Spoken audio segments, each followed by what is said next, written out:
Friends, जो SSC CGL और जितने भी एसएससी के एग्ज़ाम हैं जो भी आते रहते हैं, वो उस एग्ज़ाम में जो है उस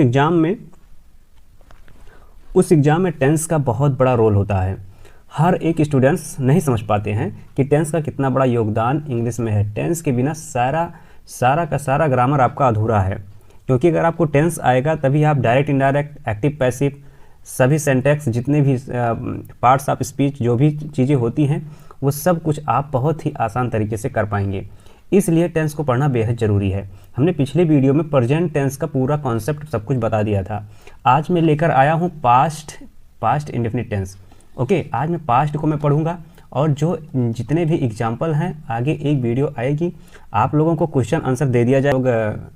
ग्रामर को अगर आप अच्छे से पढ़ लेते हैं तो कहीं ना कहीं जो है एसएससी सीजीएल हुआ, चाहे एनडीए सीडीएस, चाहे जिस भी एग्जाम में बैठें, अगर ये चीज़ आएगा, यानी कि टेंस अगर आएगा, तो आप लोग बहुत बेहतरीन परफॉर्मेंस करके आएंगे आप लोग। इसीलिए मैं आज लेकर आया हूँ आप लोगों के लिए पास्ट इंडेफिनिट टेंस। आज मैं पढ़ेंगे, हम सब टेंस को बारी बारी ख़त्म कर रहे हैं। ये समझ जाइए कि एसएससी का जुलाई अगस्त में एग्ज़ाम है, तो आप लोग जान ही रहे हैं, सारी चीज़ें आ चुकी हैं। और आप लोग वीडियो तो देखते भी हैं और लाइक नहीं करते हैं, ये मुझे बहुत हार्ड होता है।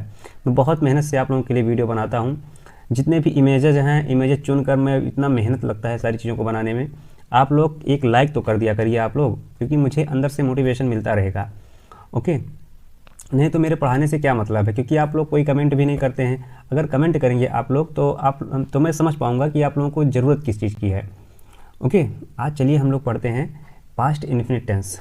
हमने देखो, जो हिंदी माध्यम के विद्यार्थी हैं, स्टूडेंट्स हैं, वो जो है इंग्लिश में बहुत कंफ्यूज रहते हैं कि, और वो बोरियत फील करते हैं कि मुझे इंग्लिश नहीं पढ़ना है, इंग्लिश पढ़ने से क्या मतलब है, क्या फ़ायदा है। ओके, तो मैं बता देना चाहता हूँ, बहुत ज़्यादा फ़ायदा है। आप कहीं पर भी दुनिया में रहिए, इंग्लिश का अगर आप लोगों को ज्ञान है तो आप लोगों को कोई हरा नहीं सकता है। इंग्लिश, मैं ये समझता हूँ कि इंग्लिश एक साइंस है, और साइंस के नज़रिए से आप लोग पढ़िए, एक दृष्टिकोण से पढ़िए, बहुत ही मज़ा आएगा इंग्लिश ग्रामर पढ़ने में। ओके, आजकल की जितनी भी सारी चीज़ें हैं, दवाओं के नाम देखिए, जितने भी चीज़ें हैं सब इंग्लिश में आते हैं। इंग्लिश एक बहुत, मैं आगे बताऊंगा इंग्लिश कितना जो है सिलेबस जो कितना अच्छा है, मैं आप लोगों को आगे बताऊंगा इसका बेनिफिट क्या क्या है। ओके, कोई भी चाहे सिविल सेवा के एग्जाम की अगर तैयारी कर रहा है, हिंदी मीडियम का अगर विद्यार्थी है, अगर उसको इंग्लिश नहीं आती है, उसको अंदर से कहीं ना कहीं इंग्लिश आती है, बशर्ते वो हिंदी मीडियम चुनता है, लेकिन उसको अंदर से इंग्लिश ग्रामर बहुत ही अच्छी तरीके से आती है। ऐसा नहीं कि उसको नहीं आती है। ओके, तो चलिए आज हम लोग शुरू करते हैं अपने इस चैप्टर को। स्ट्रक्चर देखिए, हमने बताया है स्ट्रक्चर क्या होता है। सब्जेक्ट प्लस मेन वर्ब की सेकेंड फॉर्म और ऑब्जेक्ट, फिर प्लस ऑब्जेक्ट। हमने इसीलिए, जैसे सी वेंट टू स्कूल, अब यहाँ पे देखिए वेंट जो है हमारा मेन वर्ब की सेकेंड फॉर्म है। ओके, अगर ये समझिए, अगर सब्जेक्ट आए प्लस मेन वर्ब की सेकेंड फॉर्म आए, तो ये समझ जाना कि ये पास्ट में होगा। ओके, पास्ट में होगा। अब देखिए, जब पास्ट में होता है, और ये चीज़ ध्यान में रखिए कि सब्जेक्ट प्लस जब भी डिड का प्रयोग होगा तो प्लस मेन वर्ब की हमेशा फर्स्ट फॉर्म का यूज होगा। ओके, फर्स्ट फॉर्म का यूज होगा, ये समझ जाना। पास्ट डिड आप समझ तो पास्ट ही है। ओके, अब यहाँ पे डिड नॉट लगेगा, ये निगेटिव में आएगा, ये निगेटिव में ही आएगा। अगर डिड यही पहले लग गया तो जैसे did plus subject plus main verb की कौन सी फॉर्म, फर्स्ट फॉर्म, क्योंकि डिड लगा हुआ है। ओके, तो हमारा ये निगेटिव सेंटेंस बन जाएगा, जैसे इंट्रोगेटिव सेंटेंस बन जाएगा। जैसे हम सब्जेक्ट बोलते हैं, सब्जेक्ट प्लस डिड नॉट, तो प्लस किसका, मेन वर्ब की फर्स्ट फॉर्म, और प्लस ऑब्जेक्ट का यूज होगा ही। ओके, तो ये हमारा स्ट्रक्चर है पास्ट का। पास्ट आप लोग समझ रहे हैं ना, जो समय बीत चुका है, जो बीत गया पहले। जैसे एग्जाम्पल हमने लिया, सी वेंट टू स्कूल, वह स्कूल गई, यानी कि कोई चीज़ बीत चुका है बहुत पहले से। ओके, तो आशा करता हूँ आप लोग अच्छे से समझ रहे होंगे।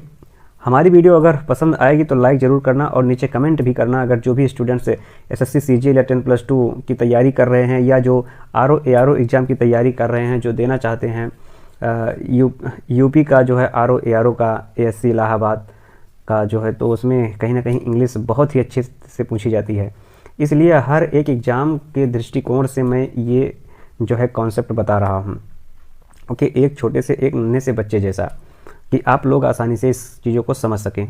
ओके, तो चलिए हम लोग निगेटिव सेंटेंस को देखते हैं। निगेटिव सेंटेंस में कुछ नहीं करना है, डिड नॉट लगाइए, और जहाँ कहीं भी आपको डिड दिखे तो मेन वर्ब की हमेशा फर्स्ट फॉर्म का यूज होगा।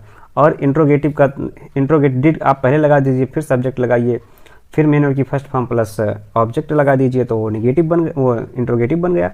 जैसे अगर एग्जांपल देखते हैं, जैसे did plus subject, did plus subject plus main verb की कौन सी form, first form plus object, ये आपका क्या हो गया, इंट्रोगेटिव सेंटेंस बन गया आपका। ओके, तो ये था निगेटिव, डिड नॉट लगाइए, ये था निगेटिव और ये था इंट्रोगेटिव। अब यहाँ पे देखिए कुछ टाइम को दिखाता है, टाइम को डिनोट करता है। यहाँ पे मैंने लिखा है टाइम एक्सप्रेशन को डिनोट कर, जैसे यस्टरडे, अगर किसी भी दुनिया के किसी भी सेंटेंस में अगर यस्टरडे मिल जाए तो ये समझना कि सेंटेंस टेंस पास्ट में है। ओके, अगर एक वर्ड आता है लास्ट नाइट, लास्ट नाइट जब भी आपको दिखे कभी भी, तो ये समझ जाना कि ये बात पास्ट की हो रही है, ये पास्ट टेंस में यूज होता है। एगो आपको मिल जाए, एगो, तो एगो भी आप समझना पास्ट की ही बात हो रही है। और इन 2020 या कोई सन या ईस्वी दिया गया हो जो कि बीत चुका हो, ओके, तो ये समझ जाना कि पास्ट की ही बात हो रही है। ओके, जैसे अगर देखिए एग्जाम्पल, तो मैं यहाँ पे सारे एग्जाम्पल लिखे हुए हैं। जैसे अगर एग्जाम्पल हम देखें, एग्जाम्पल अगर हम देखें जैसे पास्ट के लिए देखें, जैसे यस्टरडे देखें, तो ही। फ्रेंड्स, अगर हमारी वीडियो पसंद आए तो लाइक शेयर सब्सक्राइब जरूर कीजिए हमारे चैनल को, और इस चैनल के माध्यम से आप लोग जुड़िए। बहुत ही बेहतरीन तरीके से कंटेंट यहाँ पे सिखाए जाएंगे, बताए जाएंगे आप लोगों को। इंग्लिश आपको जो ग्रामर, सब लोग कहते हैं कि ग्रामर बहुत बोरियत फील होता है, वो मैं बोरियत फील नहीं होने दूंगा आप लोगों को। ये तो मैंने जो है, जो जब चैनल पर मैं आया, अभी नया नया आया हूँ चैनल पे, तो मैं ये सोचता हूँ कि जो है इस चैनल के माध्यम से हर एक स्टूडेंट्स को इस तरह से बताया जाए, जो ग्रामर सोचते हैं बहुत कठिन होगा या बहुत बोरियत फील वाली चीज़ें होगी, जो है वो कभी नहीं सोच पाएंगे अंदर से। इतना तो मैं कह रहा हूँ। ओके, इतना मैं कह रहा हूँ, और अपनी तैयारी को ज़ोर शोर से आप लोग करते रहिए। आप लोग अपने स्वास्थ्य का भी ख्याल रखिए। Okay, thank you.